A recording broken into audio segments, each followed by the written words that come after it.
What do fire shows have with doing something that could be intimidating? Well, my nephew in Thailand, who is named .com, he puts on a fire show. He's been putting these on since he was about 8 years old, and now at age 12 he's quite the veteran of fire shows. Now, as an inventor, there are probably some parts of the invention process that'll be rather intimidating to you. Like .com, when we began twirling around rags filled with kerosene that were on fire, a lot of aspects of the invention process can be kind of scary to you. So we're going to go through a few of those and explain how it works and give you some advice on what you should be thinking about as an inventor. Because the more prepared you are as an inventor, the better your chances of success. So how do I think you should go about trying to make some money off your ideas? Well, I'd start by making sure that it works. If you're not sure it's going to work, it doesn't make much sense to spend a bunch of money trying to figure out if it's patentable and then filing a patent application. Even if you get a patent on the invention, no one is going to buy it because it doesn't work. So start by making sure that it works. For some simple mechanical inventions, you can figure this out yourself. If you need help, I suggest you go to an engineering firm that also has some experience with prototyping. With most engineering firms, just like most law firms, you can get a pretty good idea of how much it's going to cost with a free initial consultation. So go in there, tell them what you're working on, and see about how much money they would charge you to do the engineering to make sure it's going to work and to have a top quality prototype made. Ever seen a fire show? Well, here, watch.com for a bit.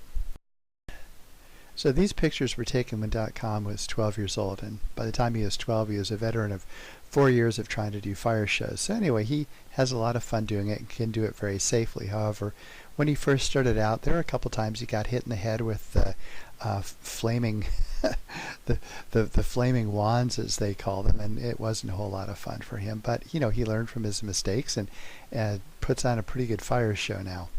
So for .com, the first step in the process was figuring out how to actually get these rags soaked with the right mixture of kerosene and some other flammables so that they would burn very, very nicely while he swings them around. Likewise for the inventor, you have a number of steps that you can take to try to pull off your invention and turn it into a profitable item. In my opinion, the first step should be to make sure that it works. If you don't make sure that it works before you start spending money on prior art searches and patent applications, you may be wasting your money, because no matter how many patents you get on your invention, if it doesn't work, no one's going to want to buy it. So you most certainly can do the preliminary work here yourself. If it's a mechanical device, build one and see if it works. If it's software or maybe an electrical device, hopefully you have the skills to at least build a rough prototype. Now, depending on the invention, in some cases I will urge people to go to a professional engineering company just to make sure it really is going to work before they start looking into the patentability. A lot of inventors ask then, well, is the engineering company going to steal my idea? My experience has been I've never heard of that happening, and engineering companies, just like patent attorneys and patent illustrators and everybody else involved in the patent application and the invention process, they all realize that just an idea by itself is not worth that much, that you really have to take your idea and execute it to make sure that you have a profitable invention before anyone's really interested in copying what you're doing. Now, I'm sure there are exceptions to that, but by and large, certainly from what I've seen in my professional experience, the inventor really doesn't have to worry that much about the ideas being stolen, but rather they have more to worry about, first of all, making sure they're filing for patent protection on an item that has a chance of being sold, and second of all, making sure the patent protection, or at least patent pending status, is in place before they start selling it. Because if it proves to be a successful, popular item, yes indeed, a lot of companies are going to make it and not pay you for it because they don't have to. Here's some more footage of .com and his fire show. I throw in all this stuff from Thailand and Borrego Springs and other trips I've taken because I know that intellectual property law is kind of dry and boring, so hopefully this will make it a little bit more entertaining.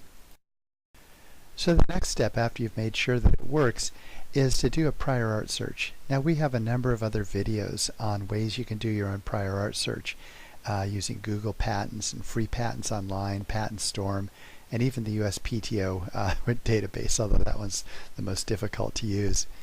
I suggest you start by doing your own prior art search, because if it turns out that there's prior art out there that is going to be fatal to your patent application, why don't you figure it out for free first? However, If you finish your prior art search and you don't find anything that you think is necessarily fatal to a reasonable shot at a patent out of an invention, then I'd suggest you go to a professional prior art searching company. A lot of our clients have had good luck with both National Patent Services back in Arlington, Virginia, and Legal Advantage. They have a number of branches all over the place. Anyway, if you go to a professional prior art searching company, they've been doing this stuff for years, and I never once have heard of a situation where an inventor did his or her own prior art search and then paid the $400 or $500 or $600 to a professional prior art searching company, which then found nothing that the inventor didn't find in the first place. Also, when you do go to a professional prior art searching company, my advice is you show them everything you found. A lot of inventors say, well, they're not going to show them what they found because they want the prior art searching company to earn their money. I think this is the wrong approach. The prior art searching company is going to put a certain amount of hours into your search, and if you make them find the simple stuff that you've already found, you've probably lost 5 or 6 hours of the time they allocated for your project. So show them what you got and ask them to find the stuff that you didn't find. So the last step in this suggested timeline is to actually get patent pending. And before you do that, though, I really think you should first make sure that it's going to work. Second of all, have a prior art search done so you think you've got at least a reasonable shot at getting a utility patent on it. Now, if you can't get a utility patent on it, there are other ways you can go. You can consider a design patent. Perhaps a trademark would protect the brand that you're going to sell it under. Perhaps even a copyright would protect some of the artistic portions of the invention. But in any case, I think you should consider intellectual property only after you've made sure that it's going to work and you've gotten a realistic idea of whether or not you're likely to get the intellectual property that you're planning on filing on. So hopefully this video has given you an idea of at least what I think the order of work should be for you. And again, start by making sure it works. Then see if you have a reasonable shot at getting a utility patent on it, because again, for most inventors, a utility patent that protects the function of an item will be the most valuable protection you could get on it. And then consider getting patent pending.